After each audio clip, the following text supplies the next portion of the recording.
Exciting EMET rabbis coming up. Rabbi Michael Fuzailov.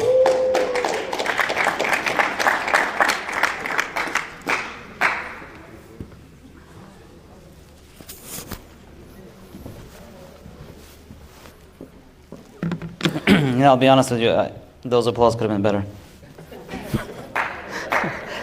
That's a joke. It was really a joke. It's a way for me to get rid of the anxiety by making a nice joke up in front.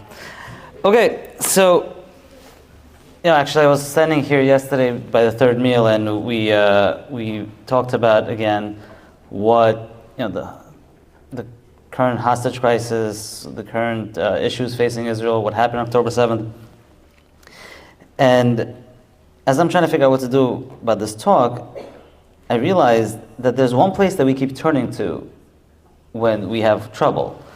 For millennia, the Jewish people always turns to, besides God, correct, how do we beseech His mercy? Not drinking, Rabbi, no. Come on, ladies, you should be able to do this. Davening Tehillim, thank you! Round of applause. No. And I realized, I wondered for a very long time, why? Why is it that we're constantly turning to Tehillim as opposed to anything else? I'm sure there's many answers. But if you look at Tehillim, there's basically two different types of Tehillim. Psalms that King David and others wrote, there's basically two types. One is usually praising God, but those are not the ones that we say when we're in trouble. What's the other type?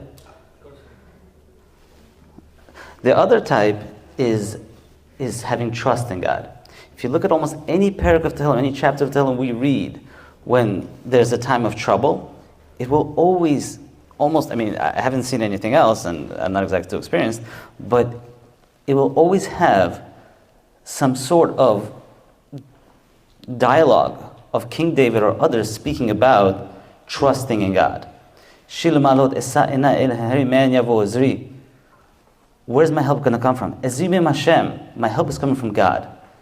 Any one of those that we say is constantly it's supposed to reignite our trust in God.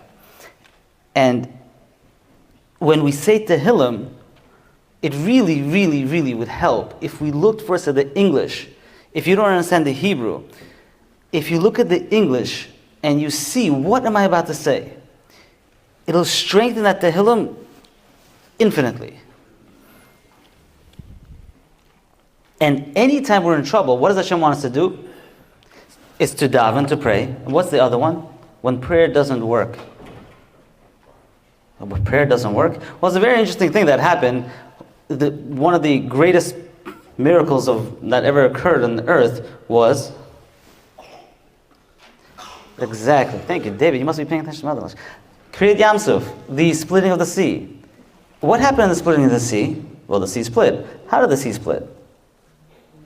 Well, Moshe Rabbeinu stands there and he's praying to God, save us. And what does Hashem tell him?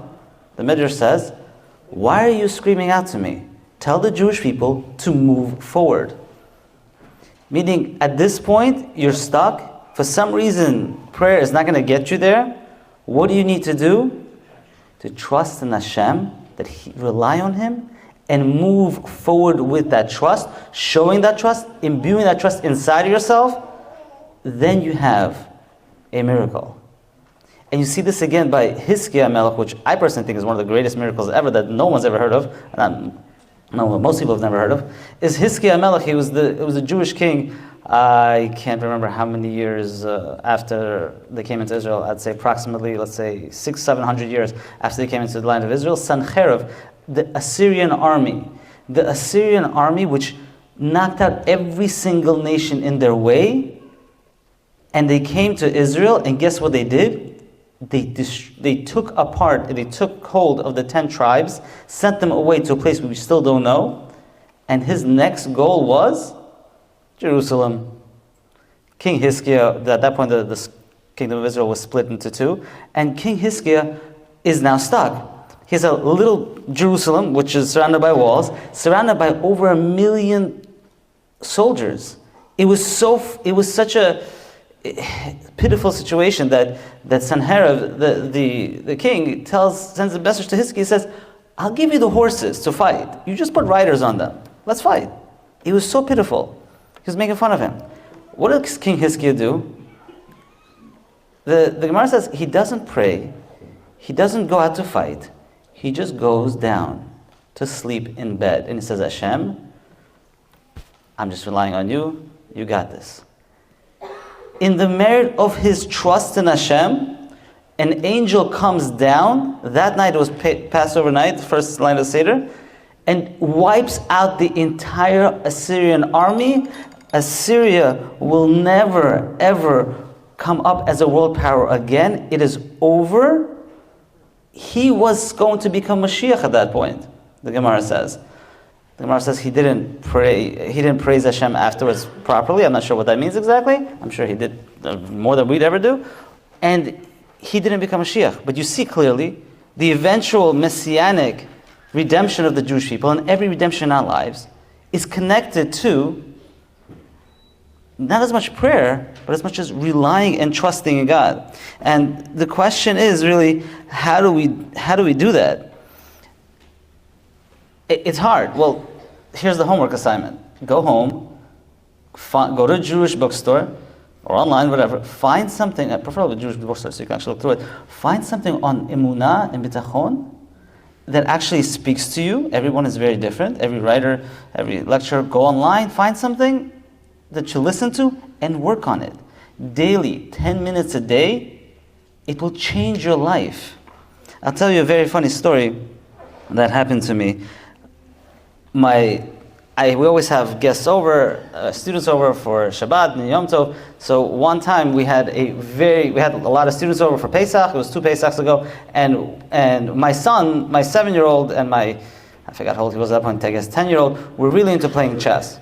And my 7-year-old just learned chess recently, and he started playing chess with one of my brightest students who was over 20 years old, very smart guy. He's been playing chess for at least a decade. And they sit down, and I'm like, oh, this is interesting.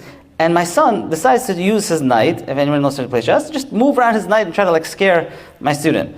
My student was like, dude, come on. And he just keeps putting out his pawns in a defensive and offensive actual strategy. And my son just keeps retreating with doing nothing except his knight, nothing else, the entire time for 5 moves. And I'm just like, oh my gosh, this is horrible. I can't watch this poor kid. And I turned around and said, what am I doing? If I have trust in God that my 7-year-old son can beat my 20-something-year-old bright student in chess, it can happen.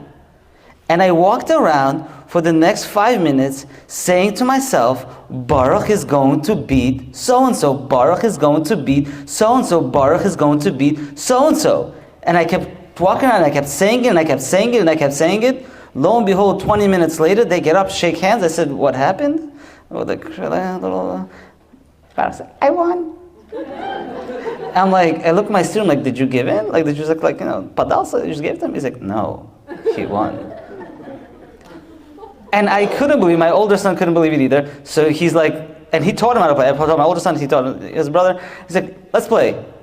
And for the first time ever, he beat him. And I'm like, no way. The next day I said, okay, we're sitting down to play. And he ties me. I couldn't beat him. I was in shock. So clearly, bitachon, having trust in Hashem. And how do you do it? Very simply, you have to feel it.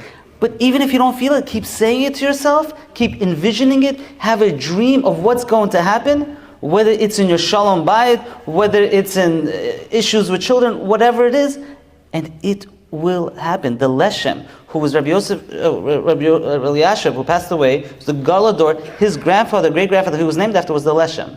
Same name as him. The Leshem said one interesting statement. It says, Ein davar omid lifnei bitachon. Nothing stands in the way of bitachon. And I have bitachon that I'll be able to speak to in another 5 minutes. I'm joking. I'm going to finish up with this. The Vilna Gaon, who was one of the greatest rabbis, and actually I think that Rabbi Reich was the 10th generation from him. He says like this. He says, a person's main job in this world is to change his character traits. And the greatest character trait to change is Emunah. And he said if he doesn't change his character traits and he comes into the world, Lama lo chaim. What in the world does he need life for?